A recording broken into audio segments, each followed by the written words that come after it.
Bismillahirrahmanirrahim. Teman-teman sekalian yang dimuliakan oleh Allah, kembali kita bertemu pada konten baca buku.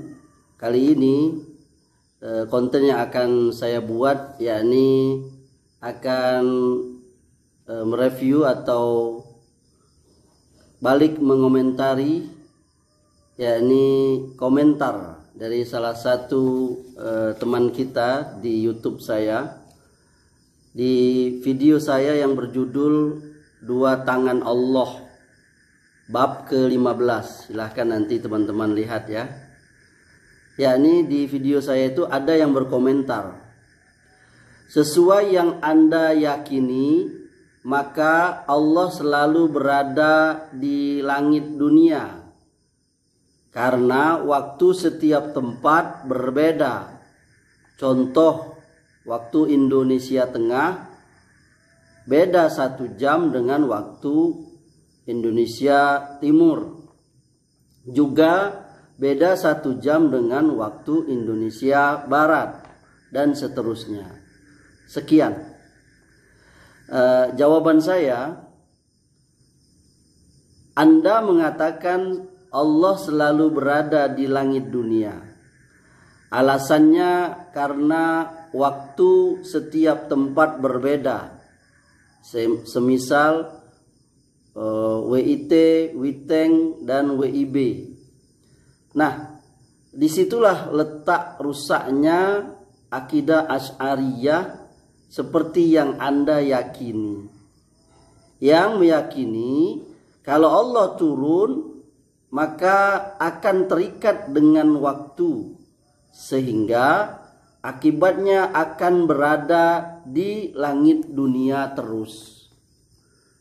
Sedangkan akidah Sunni Salafi yang kami yakini bahwa Allah itu turun merupakan sifat fi'liyah, yakni perbuatan Allah. Sedangkan Allah itu Al-Khaliq, yakni dia berbeda dengan kita makhluk. Yakni turunnya Allah itu Al-Khaliq itu berbeda dengan turunnya kita, yakni makhluk. Jadi turunnya Allah itu tidak terikat dengan waktu seperti kita, yakni berbeda dengan makhluk. Kami cukup meyakini Allah turun ke langit dunia seperti yang Allah kabarkan sendiri, tanpa menolak, menyamakan, merubah, dan menanyakan bagaimana turunnya Allah itu. Nah, coba Anda renungkan dan semoga Allah memberi Anda hidayah. Teman-teman sekalian, saya akan membacakan kembali buku yang ditulis oleh Syekh Muhammad bin Saleh Al-Utsaimin yang berjudul Talqis Al-Hamawiyah. Ini bukunya, teman-teman.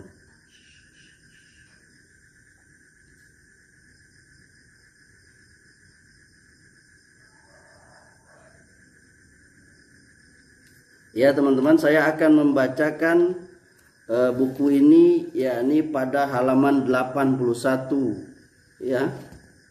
Bab ke-13, turunnya Allah ke langit dunia. Ini.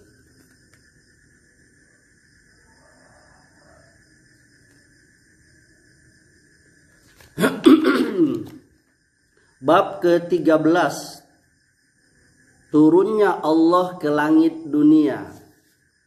Di dalam As-Sahihain dari Abu Hurairah radhiyallahu anhu disebutkan bahwa Nabi sallallahu alaihi wasallam bersabda, "Yanzilu Rabbuna ila sama'id dunya hina yabqa thuluthul lailil akhir fayaqulu man yad'uni fa astajiba lahu, man yas'aluni fa'utiyahu, man yastaghfiruni fa'aghfira lahu." Rabb kita turun ke langit dunia ketika tersisa sepertiga malam yang terakhir seraya berseru, Siapa yang berdoa kepadaku, maka aku kabulkan doanya. Siapa yang meminta kepadaku, maka aku penuhi permintaannya. Dan siapa yang memohon ampunan kepadaku, maka aku ampuni baginya. Diriwayatkan oleh Al-Bukhari nomor 1145, kitab Ahwa Tauhid, ya. 14, bab ad-du'a wa as-shalah min akhir lailil, dan Muslim nomor 758, kitab shalah musafirin, halaman 24, bab at-targhib fi ad-du'a wa zikir fi akhir wal ijabah fi. Hadis ini telah diriwayatkan oleh Nabi SAW oleh sekitar 28 orang sahabat radhiyallahu anhum, dan Ahlussunnah sepakat untuk menerimanya. Turunnya Allah ke langit dunia adalah salah satu sifat fi'liyah yang berhubungan dengan kehendak dan hikmahnya. Hal tersebut adalah hakiki, bukan majas, yang sesuai dengan keagungan dan kebesarannya. Tidak dibenarkan merubah maknanya dengan turunnya perintahnya, rahmatnya, atau salah satu dari malaikatnya. Hal ini batil ditilik dari beberapa sisi. Pertama, hal itu menyelisihi konteks hadis, karena Nabi SAW menyandarkan turun kepada Allah. Sejatinya sesuatu itu disandarkan kepada pelaku yang menimbulkannya atau melakukannya. Sehingga jika dialihkan kepada selain pelakunya, maka hal tersebut adalah perubahan yang menyelisihi asas. Kedua, menafsirkannya dengan makna tersebut memiliki konsekuensi adanya satu hal yang terbuang dari ucapan tersebut, sedang hukum asalnya tidak ada yang terbuang. Ketiga, turunnya perintahnya atau rahmatnya tidak terbatas pada bagian malam tersebut saja, namun perintah dan rahmatnya turun setiap waktu. Jika ada yang berkata, maksudnya adalah perintah dan rahmat khusus, sehingga tidak mesti turun setiap waktu.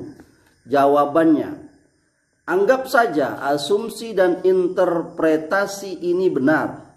Sesungguhnya hadis di atas mengisyaratkan bahwa batas turunnya tersebut adalah langit dunia atau langit pertama. Lantas faedah apa yang kita dapatkan dari turunnya rahmat ke langit dunia sampai-sampai Rasulullah SAW mengabarkannya kepada kita? Keempat, hadis di atas mengindikasikan bahwa yang turun tersebut berseru, siapa yang berdoa kepadaku, maka aku kabulkan doanya. Siapa yang memohon ampun kepadaku, maka aku ampuni baginya. Hal ini tidak mungkin diucapkan oleh seorang pun kecuali Allah Subhanahu wa ta'ala. Pasal mengkompromikan antara nas-nas tentang ketinggian Allah dengan zatnya dengan nas-nas tentang turunnya Allah ke langit dunia. Ketinggian Allah Ta'ala adalah salah satu sifat zatiyahnya yang tidak mungkin terpisahkan darinya. Sifat ini tidaklah menafikan kandungan nas-nas tentang turunnya Allah ke langit dunia. Penyatuan antara keduanya dari dua segi.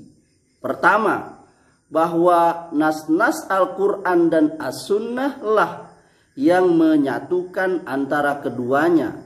Sedang nas-nas yakni Al-Quran dan As-Sunnah tidaklah mengandung suatu hal yang mustahil, seperti penjelasan yang telah lalu.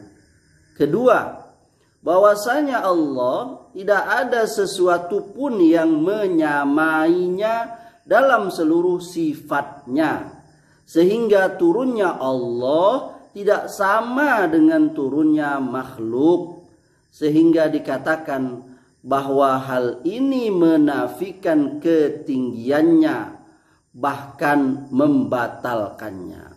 Wallahu a'lam. Semoga bermanfaat.